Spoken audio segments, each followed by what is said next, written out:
বিশ্বনবী মুহাম্মদুর রাসূলুল্লাহ সাল্লাল্লাহু আলাইহি ওয়াসাল্লাম ইরশাদ করেন, যে ব্যক্তি সকালবেলা তিনবার তেলাওয়াত করবে আউযু বিল্লাহিস সামিউল আলিম মিনাশ শাইতানির রাজিম, এরপরে সূরা হাশরের শেষ তিনটি আয়াত তেলাওয়াত করবে, রব্বুল আলামিন ওই ব্যক্তির জন্য ৭০,০০০ ফেরেশতা নিয়োগ দিবেন যারা সারা দিন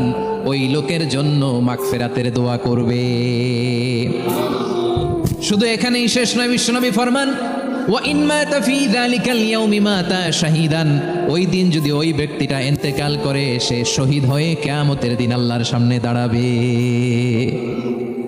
সকালবেলা যদি পড়েন তিনবার আউযু বিল্লাহিস সামিউল আলিম মিনাশ শাইতানির রাজিম তিনবার পড়ে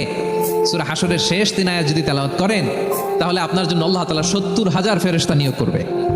সারা দিন তারা আপনার জন্য মাগফিরাতের দোয়া করবে, আর ওই দিন ইন্তেকাল করলে আল্লাহ তাআলা শহীদ হিসেবে আপনাকে কিয়ামতের